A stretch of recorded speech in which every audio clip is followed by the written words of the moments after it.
नमस्कार, आप देख रहे हैं तरुण शर्मा के साथ एक नई उम्मीद। एल्पलो शकरपुर वाल्मीकि मंदिर से कैंडल मार्च निकाला और काफ़ी आक्रोश देखने को मिला इस बीच में। और जब पहुंचा गणपति चौक, वहां पर हमने बातचीत करी जाने माने सामाजिक सेवक मदन खुराना जी से, और हमने पूछा, ना जात पूछी ना कुछ पूछा, तुम्हारा धर्म क्या है। उसने कहा हिंदू, तो मार दिया। तो क्या आतंकवाद का तो पहले कोई धर्म नहीं होता, लेकिन अब आतंकवाद हिंदू को देख के उसे मार रहा है। तो ये भी एक सवाल बहुत बड़ा पहलगांव में देखने को मिला। बहुत से सवाल हैं, बहुत से क्वेश्चंस। क्या जवाब दिया मदन खुराना जी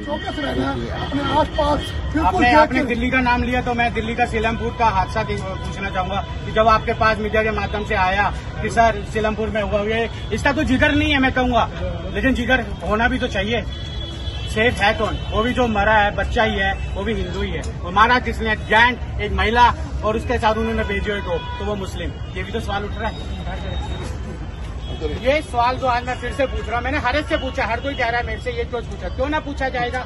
जब आप कह रहे हो कि भारत को पीओ का हिस्सा बना लेना है, लेकिन सवाल तो वही आ रहा है ना, पीओ के तो पहले हिस्सा बनाने से पहले भारत को सेव कर लो। अच्छी तरह सुरक्षा बल में सवाल उठ रहे हैं, प्रधानमंत्री जी को चाहिए पीओ के सेव करना, लेकिन सेव तो है कहाँ पर? हमारे भाई कहाँ पर सेफ हैं? या बंगाल ले लो या मणिपुर ले लो। लेकिन आज मैं फिर से सवाल पूछता हूँ, जो मैं पूछना भूल गया था। क्यों? तो जवाब तो पूछना ही है, हद तो पूरा ही है। थोड़ी मुश्किल आती है मेरे को भी, लेकिन कोई बात नहीं। बड़े मदन भैया जो था बहुत प्यार भी है, आशीष भी है, तो इनसे हमने बात करी तो फिर से हमारे सामने आ रहे हैं। सामाजिक के भी हैं। जब इनको पता चला, सर जब आपको पता चला काफी कमी रही वहाँ पे, सुरक्षा बनी नहीं थी, लेकिन जो कार्यता और माननीय घटना आतंकवादियों ने की है, उसके लिए जिम्मेदार लोगों को बिल्कुल नहीं छोड़ा जाना चाहिए। और माननीय प्रधानमंत्री अमित शाह जी पहुंचे हैं वहाँ पे, और जरूर उनको सबक सिखाया जाएगा। उनको जितने भी आतंकी संगठन है जिन्होंने जिम्मेवारी दी है, उनको खत्म किया जाएगा। और जहाँ तक सवाल है पीओ के, पीओ को हकीकत में पीओ के भारत का हिस्सा है और उसको हम लेके रहेंगे। अब सर्जिकल स्ट्राइक का टाइम नहीं है। अब तो सन 1971 की तरह जब हमने पाकिस्तान को उसके घर में घुस के मारा था, अब वो वक्त आ गया है। सन 71 की जगह अब जो 2025 है, उसमें पाकिस्तान को उसके घर में घुस के मारेंगे। और जब उसको पता चलेगा कि आतंकवाद कैसे खत्म होगा, जब तक उसके घर में घुस के उसके मारा जाएगा, जब तक उसको समझ नहीं आएगी।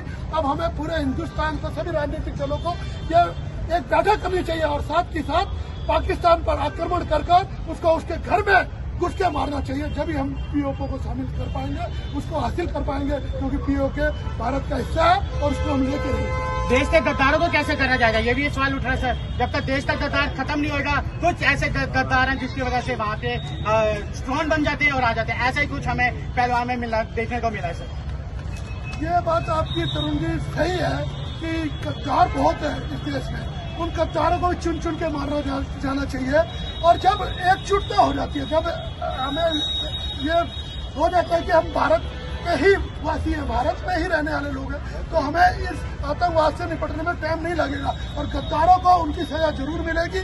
माननीय प्रधानमंत्री जी, गृह मंत्री जी और सारी राजनीतिक पार्टियां मिलकर ये काम करेंगी। हमें आतंकवाद को पूरी जड़ से खत्म करना है, तो उसमें गद्दारों को मारना बहुत जरूरी है और हम गद्दारों को भी मार के दिखाएंगे। मैं पहले जैसे कह चुका हूँ कि अब स्ट्राइकर अटैक की बारी, अब सीधा घर में घुस के 71 की तरह इनको मारना पड़ेगा।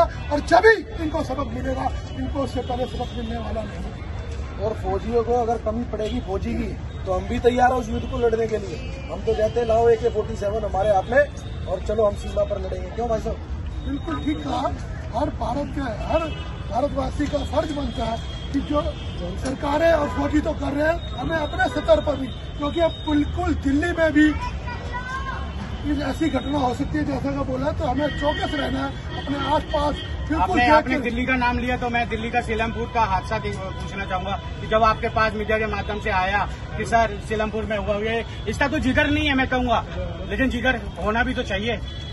सेफ है कौन? वो भी जो मरा है बच्चा ही है, वो भी हिंदू ही है। वो मारा किसने? जैंट एक महिला और उसके साथ उन्होंने भेजे हुए तो वो मुस्लिम। ये भी तो सवाल उठ रहा है।